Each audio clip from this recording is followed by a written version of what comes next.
Is this you?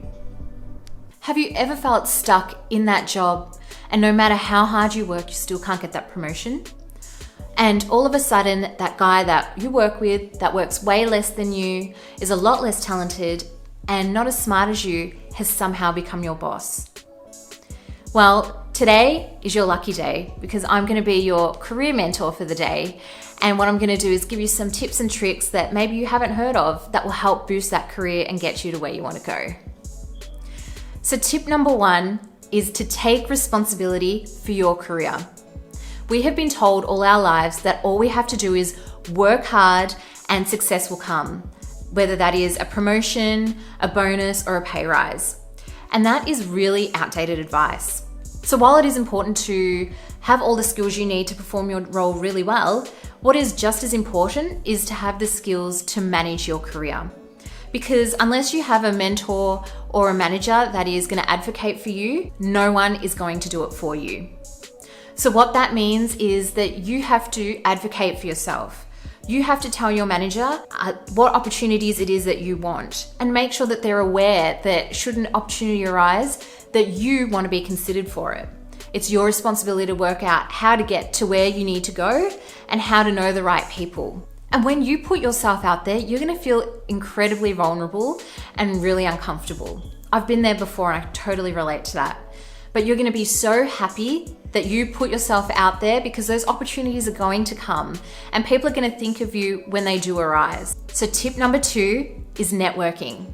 And I know that word gets thrown out there a lot and it can be quite painful to do, but you need to be strategic about your networking from the very first day that you start working. Whether you're a graduate or a junior, it doesn't matter. Networking is so important and you've got to start as early as you can. And if you're watching this video now and realize you don't have much of a network and it makes you feel really uncomfortable, you are going to have to get really comfortable with doing it. Because networking will give you the opportunity to bring in more clients, brings in the opportunity for other jobs, also just being generally aware about the industry, amongst other things. And the bigger the network you have, the better it will be for you in the long run. A network opens up doors to you that you wouldn't have otherwise had but for the network. So what is really important is when you're networking is to be really strategic about it. Don't go about just grabbing everybody's business cards and, connecting with everyone on LinkedIn. Be strategic with who you reach out to and really think about who can benefit your career goals and how you can benefit them as well. It's not just a take situation, it's very much a give and take situation.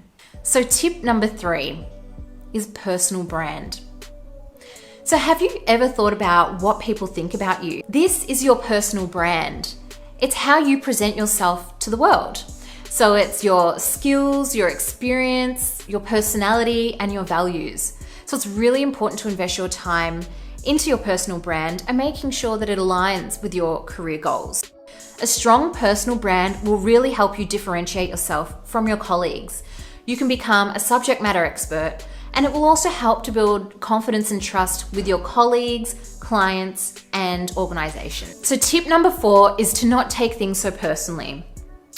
Things happen at work, and believe it or not, a lot of the time they've got nothing to do with you personally.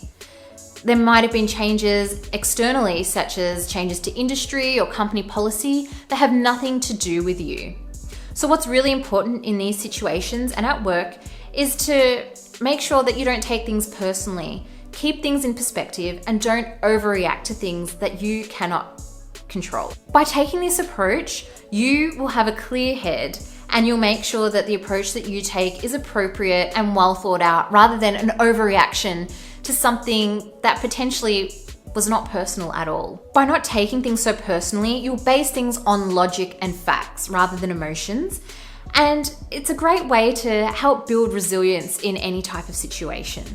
And finally, tip number 5 is if you have to unfortunately leave a job, don't wait too long to do so.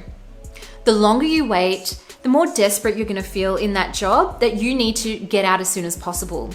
So that means that if there is a job that you've been offered, you're more likely to jump across to that role just to get out of the current situation that you're in.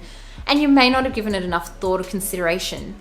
And you could ultimately end up in a situation where you're in a place that's actually a lot worse than the previous job that you were sitting in. You will be much better off considering thoroughly the job and the situation before moving, rather than having the job choose you. I so hope those tips were really helpful and they get you to think about your career a little bit differently. And in the comments below, please write down any great career advice and not so great career advice you have received. I'd love to hear from you, and I'll see you in the next video. Bye.